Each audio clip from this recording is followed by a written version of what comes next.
Hi there, folks, and welcome to another episode of Michael's Backyard Marina. Today we got ourselves. Let's see what's on the doctor's agenda today. It's a 1985 Johnson 20 horse. This one, guy had no history on it that I bought it from. I'll tell you right now up front. I'm gonna start telling you guys what I paid for some of these things. Why not? I paid $125 for this. No history on it. The guy didn't know. He bought it from this. It looks like I put notes here. Got it from an estate sale, and had it for a few weeks. Decided he was in over his head. Didn't mess with it at all, and saw it on Marketplace. Drove about an hour away to pick it up, and here's what we got. Now it looks a little rough around the gills. It's a dirty, filthy little beast. It's all complete. It is electric and pull start from what I can see here. Got a couple of wires on the outside and a kill switch and a start switch, and looks like a primer style pump. It looks like you just haven't messed with one of these yet, so we'll get into that. But first things first, let's clean it up. Now some of you guys said, hey, I don't mind watching you clean up motors on the video. I think it's pretty cool to watch them get clean. Well, that's what we're going to do. The cool part is I got a couple of little tools. Let's see here. I picked these up at the local Menards. It's like a lumber yard here in the Midwest. I'm not sure how nationwide they are. But it's a little pump up some pressure and give it a spray. I think that's going to be handy indoors like this because the psh, psh, psh, psh, psh, all the time gets really old really fast. And then I also got one that I can fill up with water for a rinse while I'm inside here. Yeah, I can drag the garden hose in here, but now, just like wintertime outside, I've got the air conditioner on in here now to keep the shop at a cool, comfortable. It's sitting at 72 right now, even on a 90-degree day. If you guys ever went back and watched any of my videos where I finished this shop out and insulated it, it can be 90 degrees outside, and 5,000, just a little 5,000 BTU window air, 110, will keep this shop at 72 degrees all day long, which is pretty cool. So that's why I'm in here doing this stuff inside today. Earlier today, I was out running the old 35 horse that I just finished up in a previous video, and it runs like a champ. But I got a little bit of plans for this little 20 horse. It's a short shaft. But there's a little secret that I'm discovering about these little 20 horses that maybe a lot of people know. I haven't seen a lot of evidence of it on YouTube, of this little secret. But I think between this outboard and the rest of the motors I have here that I purchased, that I can make this little secret come to life. Stay tuned, and I'll let you know what that's going to be. We got to do a little more research, but I'm pretty positive it's going to happen. So without further ado, let's jump in. Let's start getting this thing cleaned. And then we'll do a little checking. First and foremost, I'm going to check the compression on it. We got good compression after I'm cleaning it. Now, you guys might say, why are you going to waste your time cleaning it without checking the compression? Because I'm going to part it out. It'll be clean for me to take it apart and part out as well. Anyway, let's jump it into a little wash tank, my little clean tank here, and let's start hosing it down and getting this thing looking nice.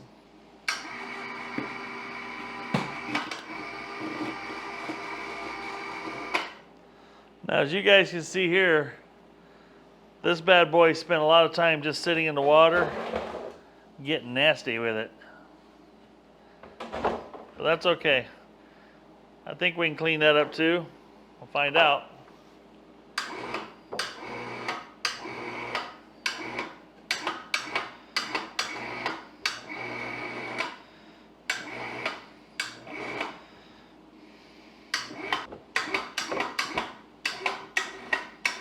Lift this cover off and see what we got here.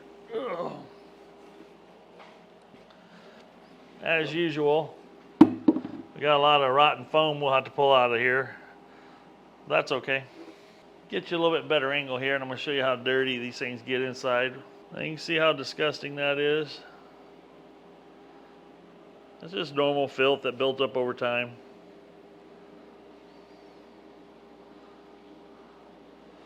But I think we can make it a lot better. Like I said, this has a primer pump for it versus just a choke. But everything's there and complete, which that's a big win in my book. I tried. I was going to clean it first, but I got to know. I just got to know.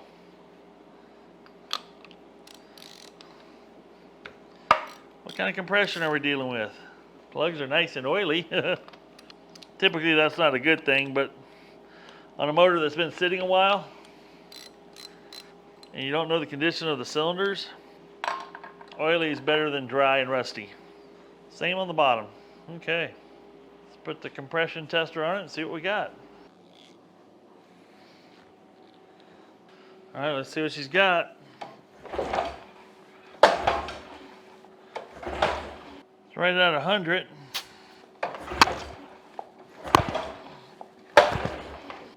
There as well.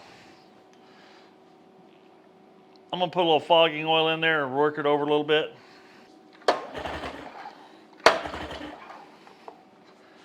We got spark on the top cylinder.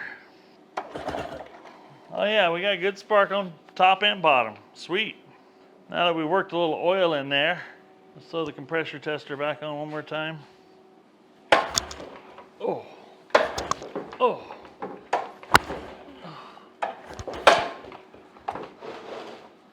Wow, that pulled a lot harder. I put it up to 130. So I think we got ourselves a pretty good power head here, in my opinion. Thought I was gonna throw my shoulder out on that one.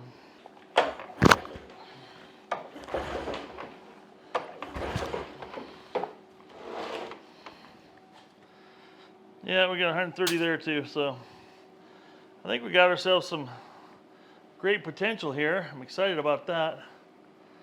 It's gonna be an awesome little short shaft. Now I'm gonna go ahead and stick these spark plugs back in while I clean it. Now you guys might have heard some clicking noise a little bit ago when I was gonna turn it over. What that was, I hooked the battery up to the starter and it was just a solenoid clickety clicking, but it wasn't spinning the motor over. But that doesn't mean the starter's necessarily bad. It could be just that the connections need cleaned up and whatnot.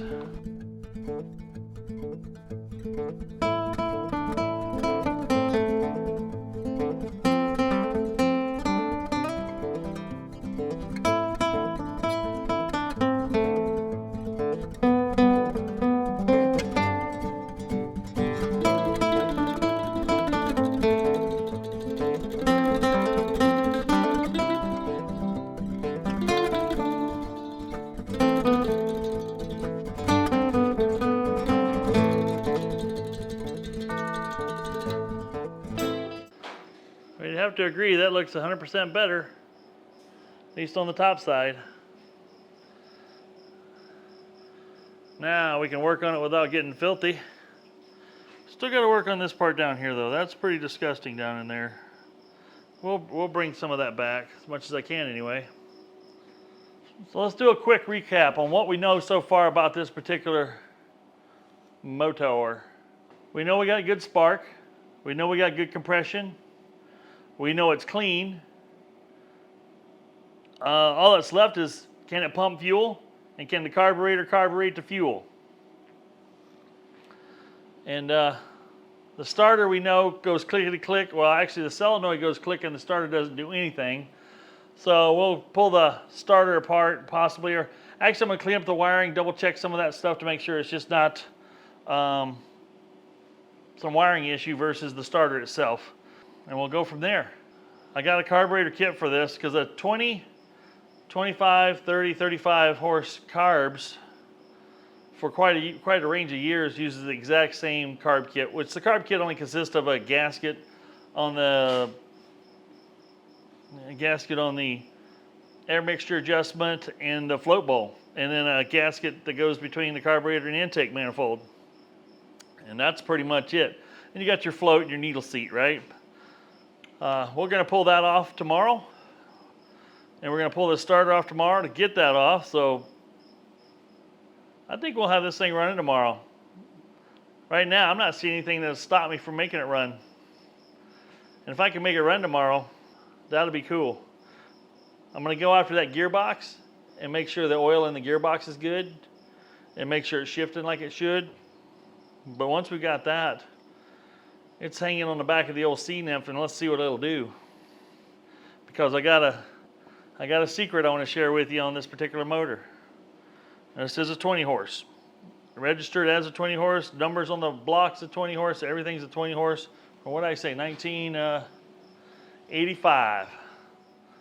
1985.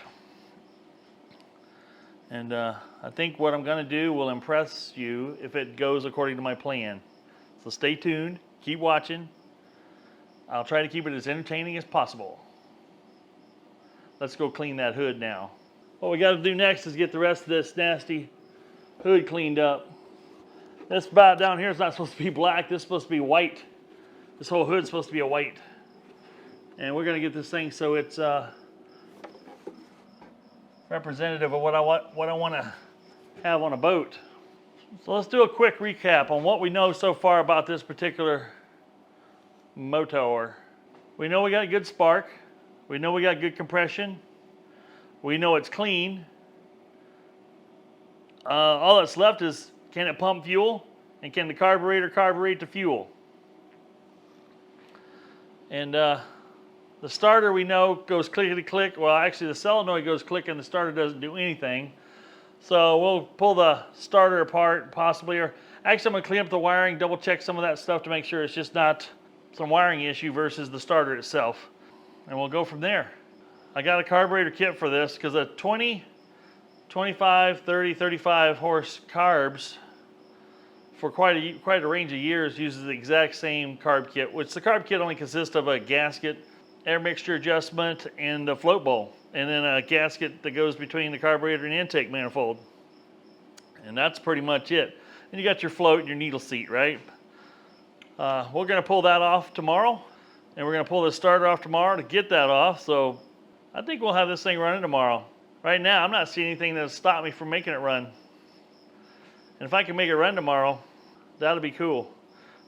I'm going to go after that gearbox and make sure the oil in the gearbox is good and make sure it's shifting like it should. But once we got that, it's hanging on the back of the old C-nymph, and let's see what it'll do. Because I got a secret I want to share with you on this particular motor. This is a 20 horse. Registered as a 20 horse, numbers on the blocks of 20 horse, everything's a 20 horse. Or what did I say, 1985. 1985. And I think what I'm going to do will impress you if it goes according to my plan. So stay tuned, keep watching. I'll try to keep it as entertaining as possible. Let's go clean that hood now. All right, we're back out here. We got the hood cleaned. I'll show you that toward the end of the video. The hood turned out spectacular. I think you'll be impressed with how clean it turned out. We're going to go after getting this carburetor off of here, and we're going to put a carb kit in it. And then I'll probably look at this starter to see if I can do anything to make this starter work properly. The solenoid's clicking, but what I'll do first is I'll make sure the solenoid is getting juice to the other side of the, when you make the click, because if it's not passing through, that means the solenoid's bad. It can click but not carry the juice across. So you got to make sure that's happening first and foremost. But with that being said, let's jump in and start taking this apart. I'm going to show you guys some stuff in some great detail on this one, so you can do it yourself if you need be. So first thing we got to do is take and back these screws out, as we did on the other 35 horse if you just recently watched that video. And try not to drop them down in the pan like I just did, because now I got to fish that out. Creates more work for yourself. Fortunately, they're magnetized, so you can run a magnet down there and retrieve it. You've got a plate on the outside, and there'll be a plate on the inside as well. Just like that. Keep all that together. With that out of the way, then you can get to this bolt right here. That bolt I get my little 3/8 ratchet a hold of, and I'll back it out. That backed out, we should be able to wiggle the starter solenoid. Usually has a little piece of rubber around it that helps it stick, but there you go. As you can see there, it comes right loose. We got another 3/8 bolt right down here. This one has a ground hook to it. You want to make sure you put that ground on it. The other thing I'm going to do is I'm going to clean these grounds up too to make sure there's you know, no problem with the ground, because that could interfere with the starter working properly. It could be the starter's just plain bad too. And typically what I've seen is this has a star washer on both sides. This one doesn't have one on either side, which would help bite in to make ground. We can take this bolt here out now.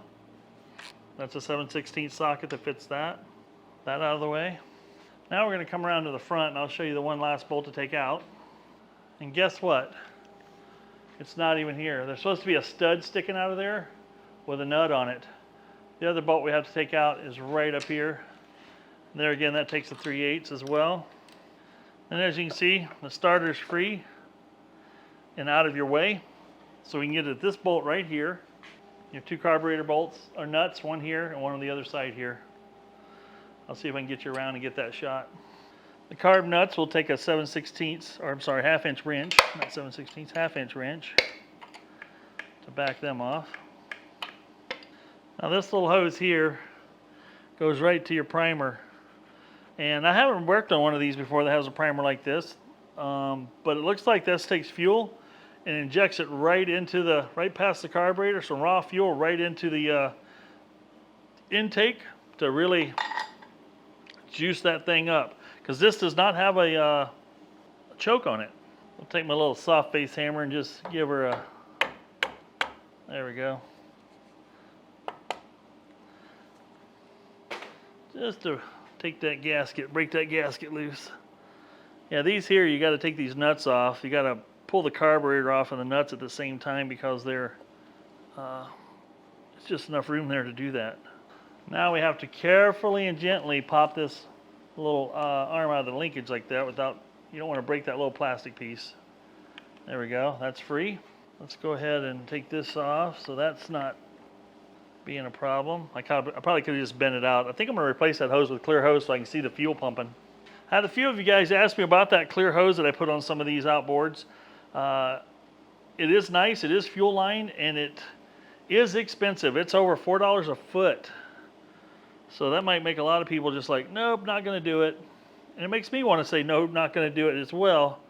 But, because when you buy 5 foot of that stuff and then you buy a few feet of the other thing and they tell you it's $35 freaking dollars, it makes a difference. Let's cut us some zip ties here and get these hoses off. Now what's interesting on this 20 horse is you see the size of the fuel line coming into that? That's tiny. These things don't drink a lot of fuel. Okay, let me back you out here. I'm going to show you a few things. Now we got this free and clear. Take note, and this will be important later on in the video, or later on in the next video possibly for sure. That's an 1/8 inch or 3/16 fuel line.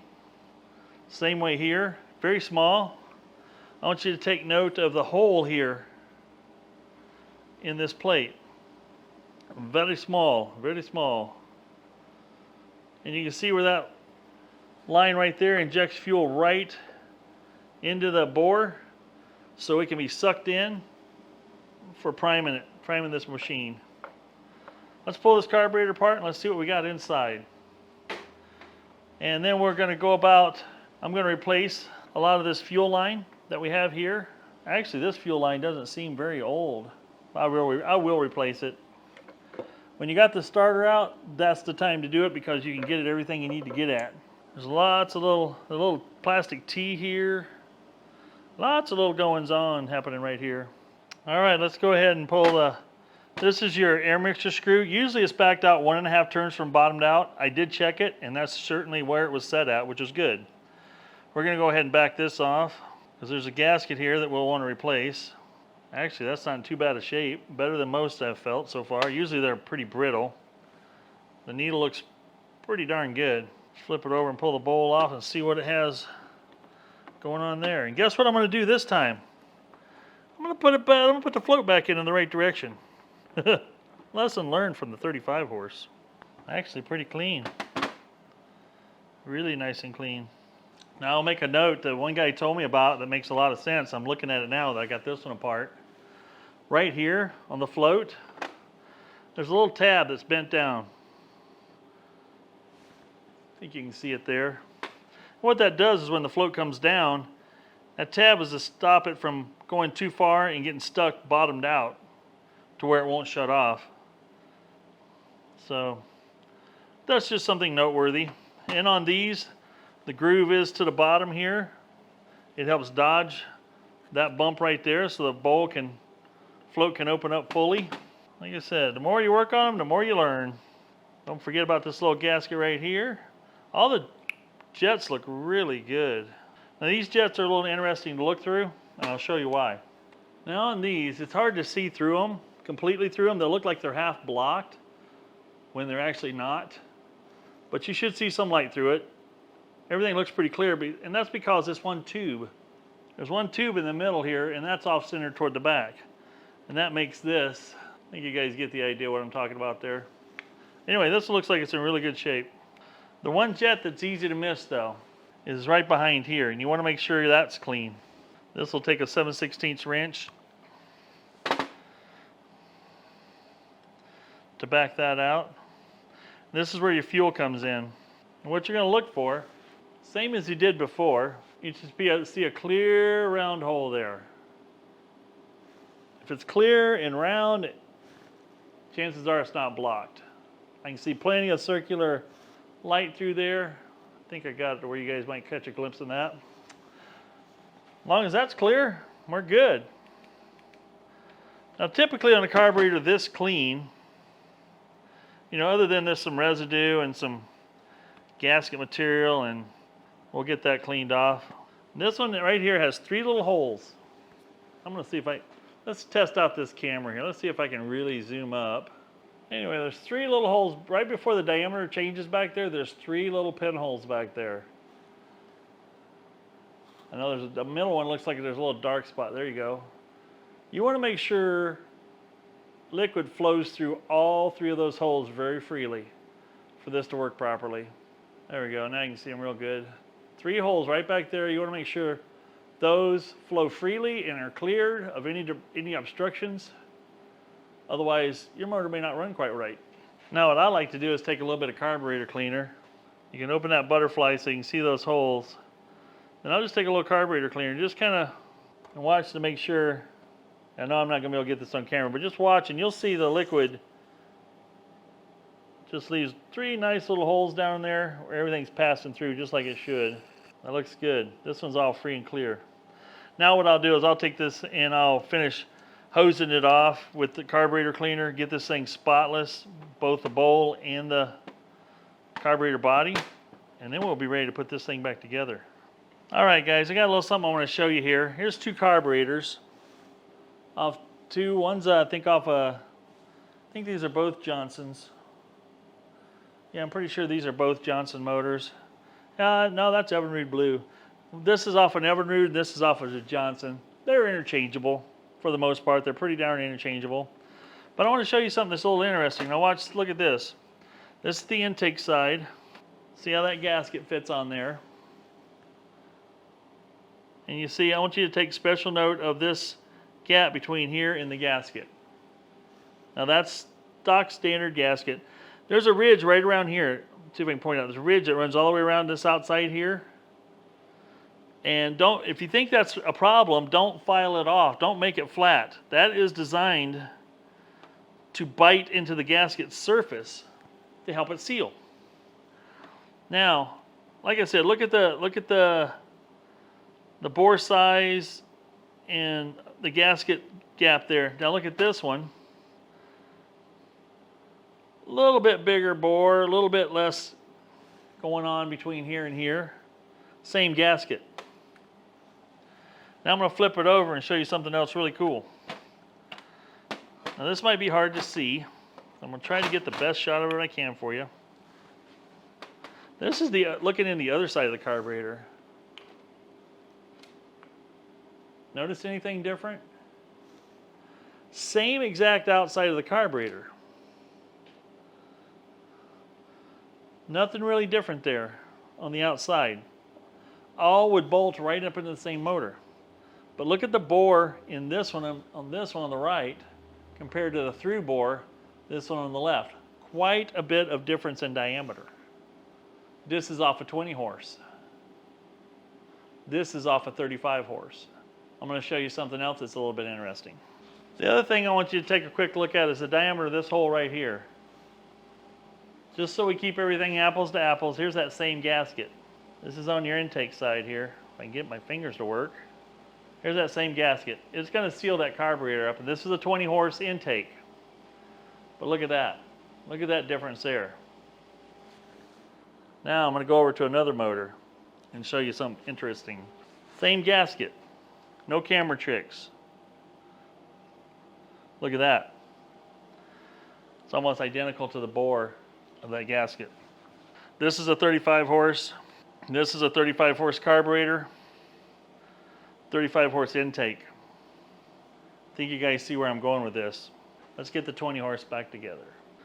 Alrighty, let's go ahead and put this carburetor back together.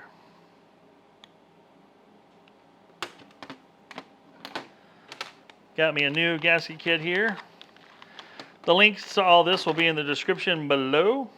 You can buy all the parts I bought and do all the same kind of job I did. You always end up with more parts in your little kit than you end up using because they make these kits fit several years. Now in this, when you're putting the new seat in, make sure you're using a screwdriver that is big enough. I know they have tools, specific tools for this that are straight cut on the sides. I need to get me one of those. But here again, I've got a nice high quality screwdriver that fits the slot very well, bridges the gap very well so I can put even pressure on both sides. And then don't forget this little gasket here. That rides right down in this area. Here again, we want the tab here to go down. We want this groove to be up. We'll rest that right back down in there. We'll get our little pin back out here and get it installed. Now you can see right here that this float is sitting way too low. Now what you want to have when you've got it adjusted properly, you adjust it by bending this. You can bend this little piece of metal pretty easily, but you want that to set and rest. So that opening across through here, let me get my pointer out here. So this opening through here is parallel with this. That's usually the right adjustment. And you can also see that it's setting on the needle. And once when the carburetor fills up, and sitting like this, it lets a lot of fuel in. When it fills up, boom, it shuts off. Open, lets fuel in, shuts off. Now they do send you this little scale in there, and I'm guessing there's a measurement that you're supposed to have here. Do I know what that is? No. Guys that do know what it is, leave comments below. Educate the rest of us. Now we got this gasket here. Make sure you put it on the right direction because it needs to go over that hole right there. Now, something I don't like I'm seeing here is a little bit of debris. There we go. I want to keep everything clean in here. Clean, clean, clean. Now I like to get all the screws started in here. Look at this. This thing still had the carburetor tag on it. Isn't that cool? Guess what? When I'm done, it's still going to have the carburetor tag on it. Now I like to look at it when I get all the bolts started. Make sure everything's kind of sitting there like it should. I can hear the float in there working like I want it to. Last but certainly not least is this little gasket right here. It's got a little notch in it that goes right there. You shove it in there and then start threading your needle in. And it'll actually kind of cut threads or form threads around that gasket and seal it up. Plus it's going to pick up your other thread that's down in there in your carburetor. If you have to force this, you're doing it wrong. This should turn snug because that rubber is going to give you some resistance. So what we're going to do here is we're going to go right down and bottom this out. Now what I do when I bottom it out is I like to put this little notch straight up and down. That way it's bottomed out and I can go half, one, 1.5. Now it's pointing straight down. Now we're ready to put that carburetor back on. Now all these fuel lines that are on here are actually in really good shape. And some people might just go, oh man, just don't worry about those fuel lines. Those will work just fine. Don't be messing with it. The rubber is pretty good shape. There's some cracks here and there, but not bad. Better than a lot of them I've seen. But I repair these motors and then eventually I sell them. And I want, I do all these repairs as if I'm going to keep this motor for myself. Because when I'm all said and done and I decide to keep it for myself, I don't have to go, oh man, I need to go back after it and do this and get that done. I don't want to have to do that. Now this one is interesting because it is a 20 horse, and that one we just got done working on was a 35 horse. Now here's the interesting thing. Look at that. It goes from a 5/16 line down to a little tiny line, which that's all the size the line is on the carburetor. But this is a 20, so. And people like to use these pipe clamps. I take them off. I use zip ties. Some people might frown on that. I'm sorry if you do. This is what I do. Alrighty, we got new lines on the fuel line, both in and out on the pump. Make sure over on your fuel pump, this outer one here, look, there's an arrow on here. That shows you which way the direction the fuel's supposed to be flowing. So if it's flowing in here, that means it's got to flow out to your carburetor. You can accidentally, when you pull these off, you can switch these around and get them backwards, and you'll wonder why you can't get it to run. That'll be why. Now, I'll tell them myself, I did put them on backwards, not on this motor, but on another motor. But I caught it actually before I started it. I'm looking at it going, wait, that's wrong. Fixed it before I had a problem. But yeah, we've got all new fuel line running to and from the carburetor. We've got all the lines hooked back up. We got the carburetor fastened back down with its 2 bolts, or 2 nuts, I should say. We've got the linkage hooked back up. And now I'm going to focus on the carburetor. Now I did find out why. I was looking at it a little closer. There's supposed to be a stud sticking out right here that the starter housing goes on. There's a nut that holds it in place. Well, somebody broke that off. So I'll have to figure out what I'm going to do there. It does have a lot of bolts holding it on. It has this bolt here, one down here, one in the back. It's really pretty sturdy. I might try to drill that one out and stick another stud in there. Let's make sure this thing's going to run before I go through that extra effort, because that's going to take a minute to drill that out. And I can do it. I can drill it out and tap it and stick a stud in there, or stick a bolt. Actually, just a bolt would work too. Stud would be a little stronger. Let's go look at that starter. The starter went click, click, click. Okay, the starter did nothing. The solenoid went click, click, click. We're going to go ahead and take this apart, because when I went to rotate this thing, it does not move at all. So it could just be a little dirty, a little corroded. We're going to take it apart and take a look and see if there's anything that I can possibly do to fix it. The impact might have done it some good, a little shock on it, but still, my impact will just twist things right off just as quick as anything too. I cannot believe that came loose, guys. That's as much crud is on there.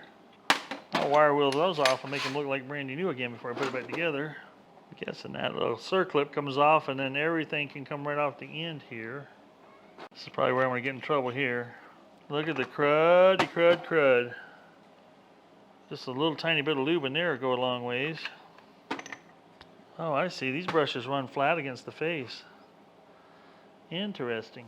Seems like there's a lot of brush left to me. Well, I got all the components cleaned up really nice. Got all the corrosion and stuff out of here. Got the armature looking pretty good. These were the nasty bolts. Are they primo? No, but they're rust free right now. And nothing a little never sees won't cure. The only thing I got left to hurdle to get over is right here, these 2 bolts that hold the brushes in, getting them out and cleaned up, and possibly we'll just wire wheel them off, and so we got a good clean connection again. Got to keep in mind, over the life of an outboard motor, a lot of this stuff doesn't get to spin very often. Especially the way these motors start up. They just like, wow, that's pretty impressive. Look at the shine that's still on that connection there. I think I want to put a little never seize on there. And really not for the fact that I don't want it to never seize, but I don't want it to, it'll help prevent some corrosion on those threads possibly. And I'm asking myself, am I wasting a lot of time on a starter that you might be able to buy for 10 bucks? But if it's like everything else outboard, I haven't seen anything that costs 10 bucks, except maybe the fuel you put in it, and that's still $3 a gallon. Alrighty, I think we're ready to put this thing back together now. I got it all cleaned up. Clean it, not just clean, but clean enough. I'm not going to get carried away with the grease on this because I feel the grease can get into areas I don't want it to get into. So I'm just going to take it carefully with a Q-tip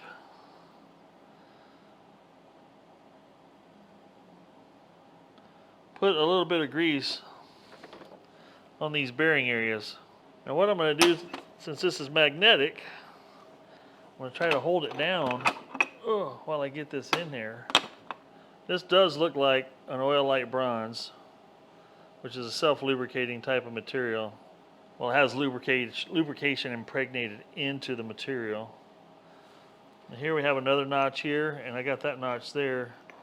What's kind of cool is this is a rubber face here, and that goes down and fits over this. So when this thing spins, that motor spins, it slings that, bites into that rubber.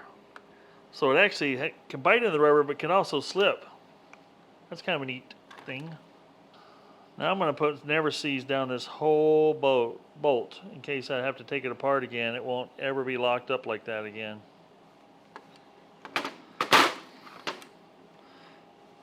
I got a good feeling about this. I think it's going to work. Let's stick it back on. So we get that back up in here like that.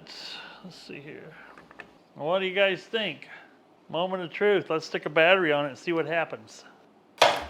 Ho ho ho!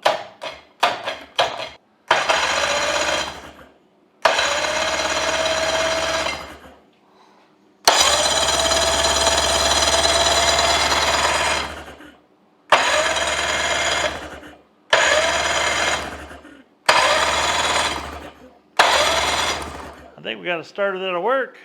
Now I did find out that you can buy from marineengine.com, you can buy an original OEM starter for this. It's about $205. The other option is to buy something off of Amazon. It's going to cost you about $59 to $99 depending on which one you pick.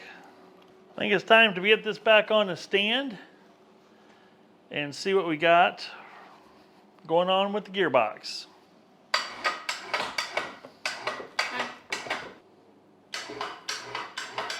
Now we're going to go ahead and get this gearbox pulled off and take a look at what's going on with it. How the impeller looks, and we're going to see how the gear oil looks as well. Thought these bolts were going to come out kind of tough. Did you think the same thing, Lucy? Because of the way the bottom end of this thing looks a little crusty. I'm using a 7/16 socket here to get these 4 bolts out. And I'll probably have to use like a 1/2 inch to get this one under here out. As you just saw me do there, you got to pull off that cover there in order to back the shift linkage off so you can separate this. Now I'm using a 5/8 wrench on the big nut. I'm using a 1/2 inch on the small. And we're going to break this loose. Is this gearbox going to be good? Is it going to be good? Huh? Is it? I hope so. If it's good, we're going boating tomorrow. Give this thing a sea trial. And then we're going to do the secret swap.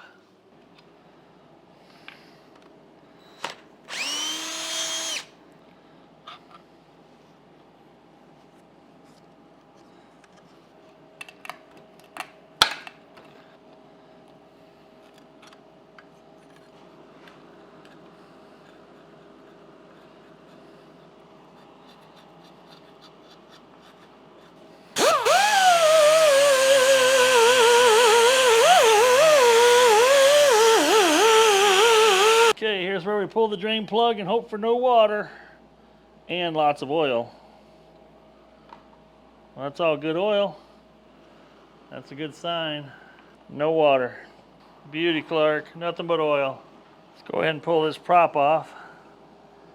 Now this is a 13 pitch. It's like a 10.1 by 13 pitch Solus prop, which is what I had on the 35. And I dropped to 11. But the boat I'm putting this on for the test trials is only a 14-foot boat, and it's much lighter. So we'll put a 13 pitch prop on there. I got a brand new one I'm gonna stick on. I'm pretty sure these are all the same. We're going to pull this off just to make sure there's no fishing line wrapped around back here. And this looks pretty darn good.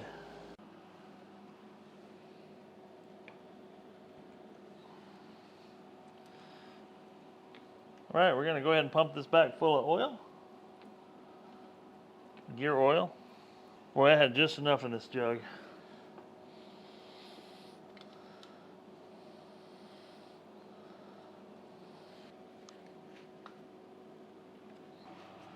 I'm going to go ahead and reinstall the prop. I cleaned that washer off really good. We're going to put some marine grease on these splines. You should always put marine grease on your splines. I know it's not going to keep it perfect, but it will over time allow you to get that prop back off if you ever need to. And I'm going to be pulling this one on and off several times probably when I'm testing, because this is a 13 pitch. Oops, this is a 15 pitch. I'm going to put this 15 pitch prop on.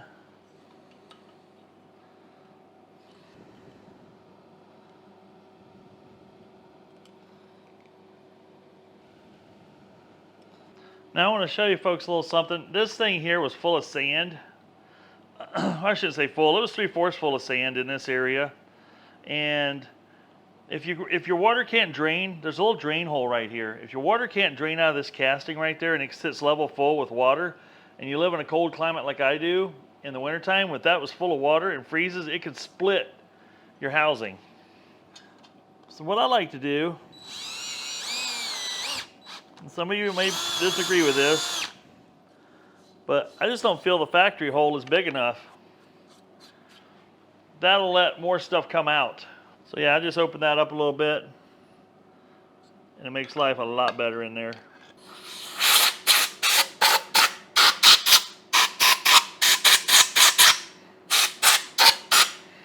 Now this particular model had a gasket underneath this plate that goes on here. I didn't have a gasket, but I had gasket material. So when you run out, cut a gasket out. That's simple. So we can put our new gasket right underneath there, just like that. I cut it out to match the old pattern, which should work just fine. There again, I want to take a little bit of grease so I can put this key in.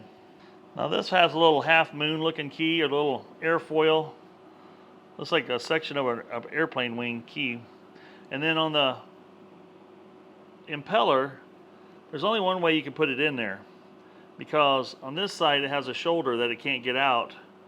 So it has to go in one way, and you have to put it on this direction. It won't go on the other way. So with that in mind, we'll go ahead and slip this back in place.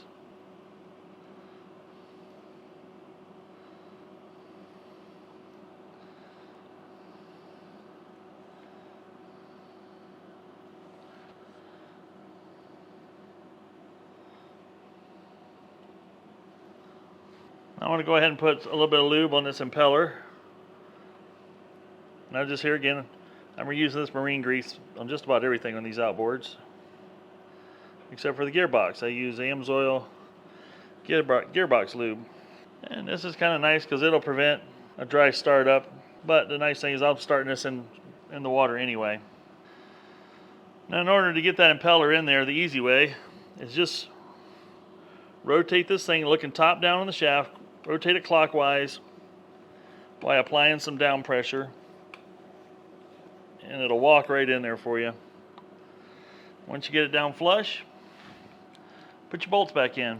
Because these had a little bit of crud on them when I took them out, I went ahead and just wire wheeled them off. And I'm putting a little never sees in here to make it kind for the next time I go in here, or for whoever the lucky person is that gets to own this if they decide to replace the water pump again. Alright, with that fully assembled, gearbox full of oil, prop installed with grease on the spline, it's ready to go back in. Now I took this out and cleaned it up, put a little bit of grease on here so this will slide in nice and easy on reassembly. We'll put a little bit of grease on our splines up above, and we'll stick this thing back on the outboard here. And I'm going to show you a little thing you want to be very careful of when you're taking it apart. I probably should have showed you this before I took it apart, but I already had it apart when I discovered it, so I'm going to show you now. Okay, I feel it's very important to share this with you. What you have on your shift shaft, before you put it back together, I've cleaned this up so it's nice and clean. There's this little collar that fits on it in this direction, wraps around the shaft. Then you also have this little fitting here. And what this is designed to do is once that's popped up over there, see, you'll see that this will fit inside here. Dun, dun, dun. Whoops, I'm sorry, it goes on this way. Almost told you wrong. But as you can see, this will pop over here. This is tapered to fit this. So when you put this all together, you'll slide the gearbox back on, but you also got to slide this on, reach through the opening in the gearbox, and then pop this on, and then slide this down and tighten it back up for your shift shaft. You can try to take it apart without doing that, and you won't get anywhere because this will hold very well. So I just thought I'd better show you that. That's what I'm going to be doing. I'll try to get you some close-up shots of it while I'm putting it back together, and we'll go from there.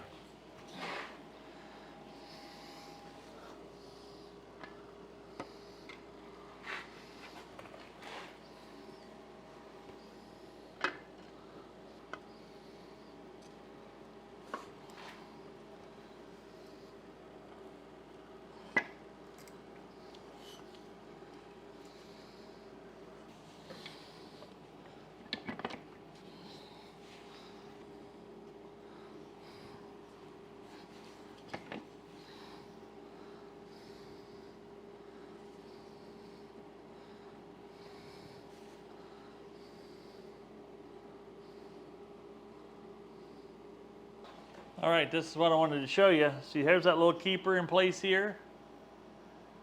Here's your little brass nut. And then as I push this up, we've got this where it's just about seated. I'm going to put one bolt in here to hold it in place for me so it doesn't fall. Now that I have one bolt holding it up in place, I can move this around and get it lined up and thread it back on here. Now what I'll do is I'll take the shift lever,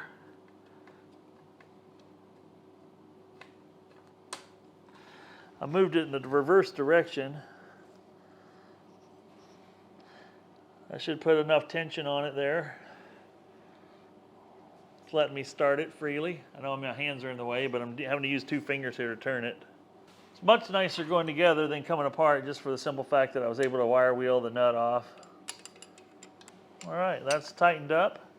Now we can see if we can shift here.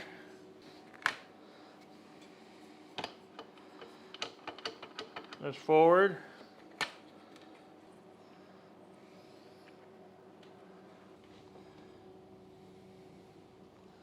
Now that we got the covers on, we're just about ready to dunk this in the water. I just got to finish putting the rest of my bolts on.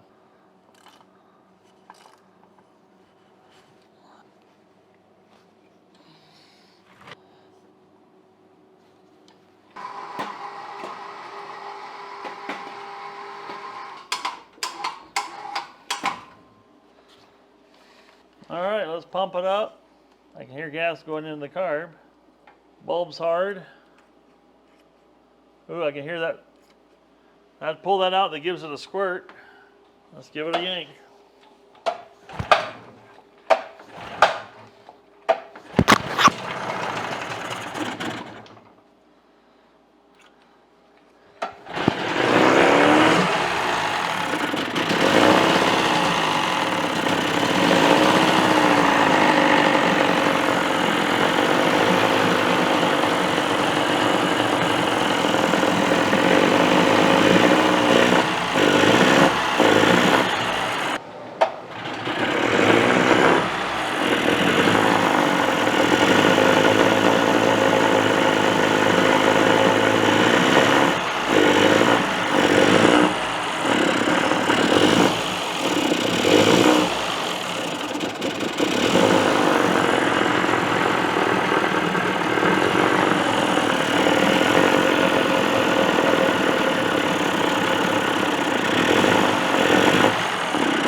Well, she runs, but I got a little bit of a problem. As you see, the motor's running like a top.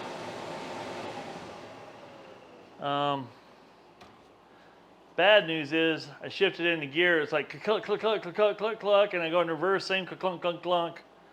I think the shift dogs are shot. But yeah, this thing, listen to this. Let me turn the thing on real quick. But watch this. Just an easy. They don't start any easier than that, folks. I'm not even giving it a pull. I'm just giving it a little. That's a runner. That's a runner right there for sure.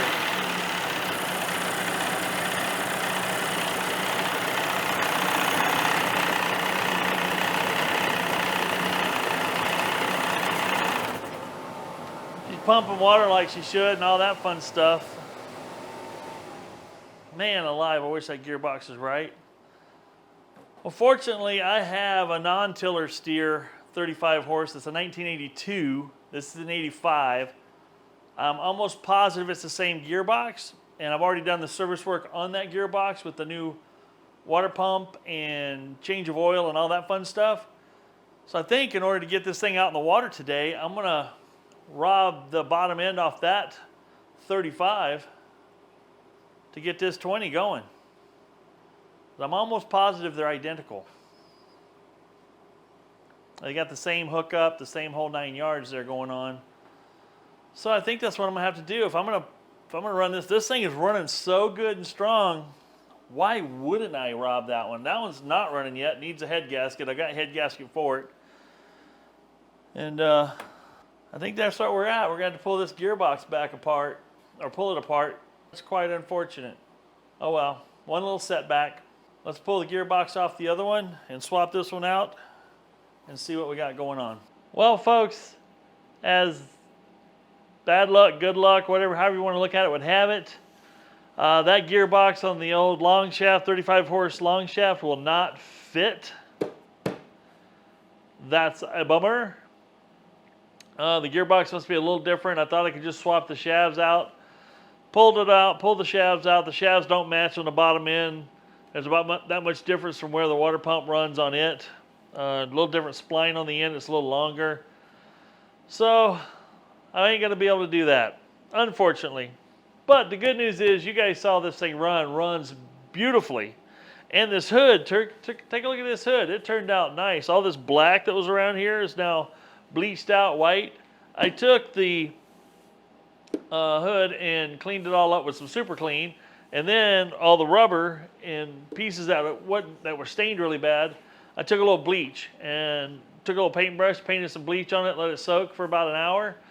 Did that 2 or 3 times, bleaches everything back out to looking halfway decent again. So this is still a good motor. We got a fantastic power head, runs like it's supposed to. I think it's going to do great things. So the secret was not the gearbox breaking. I didn't get to the secret yet. I was hoping to get to the secret real soon, but this isn't a teaser. There is something coming on part 2. Part 2 might be repairing the gearbox. Part 2 might be I find a gearbox and put on here. Or part 2 might be I find the fix the gearbox and take it out on the water and see how she runs. And then part 3 maybe would be the big secret this thing's waiting to reveal. But I've got to get a good gearbox before I can do anything with revealing that secret. But if you guys have been watching, you guys might be guessing what that secret is. And if you do know what the secret is, go ahead and leave the comments down below. That'd be awesome. But I got lots of fun planned for this little guy and running it on my 1969 C-Nymph 14-foot V-bottom boat. We're going to see how this thing can perform. We got multiple props to try on this thing. I got an 11 pitch, 12 pitch, 13 pitch, 15 pitch. I'm going to see which prop performs the best. And on top of that, I've got an RPM gauge coming, so I can actually test the RPM differences between the different props. I think that's something that's going to be important to know. So we're not over revving this motor. This motor has a maximum RPM at 20 horsepower. So we'll have to make sure we're doing everything right there. So I want want to set myself up for success there by having the proper tools to test it. But anyway, we're going to call this a video. This was already long. It's almost an hour-long video anyway. I know there's a lot of, these videos are getting long, but I've got a lot of content in it. I've got a lot of people that, if this is your first 20 horse you're messing with and you've got one, I want to make sure that you have the capabilities of, by watching the video, that you have a somewhat of a good chance of getting yours running, just the same way I got this one running. And this thing runs absolutely spectacular. I can't wait. It starts so easy. I mean, you just roll over that one compression stroke and boom, she's off and running. You can't ask for better than that. Plus, this has got electric start too. But the beauty is how this thing runs. Anyway, well, folks, don't forget to hit that subscribe, hit the thumbs up. If you like what you see, if you want to get notified, hit that notification bell. If you want to get notified every time I drop a video. And don't be afraid. All the links to everything I use will be in the description below that I use in the video, whether it's tools, carb kits, water pump kits, stuff like that for this particular one. I think I'll even, if I think of it, I'll even put the model number of this particular one. But this is a 1985 Johnson 20 horse. And don't be afraid to check out, I've got some merchandise now that's on through Spring, it's called. They print, you order it, they'll print the shirts that I've designed and send them to you. Don't be afraid to let me know if the quality isn't what it needs to be on the quality of the shirts. I will let them know that. I will remove it from my store because I'm not about selling junk. I have ordered a few t-shirts from them. I have been very happy with the quality of the t-shirts. And I'm also ordered some mugs and a stainless tumbler. I want to see what those look like and see what kind of quality those are as well. But don't be afraid to go there and check it out. I get a little bit of the profits for having a YouTube channel that has enough subscribers to be able to open up a store like this. Much appreciate any business you guys bring my way.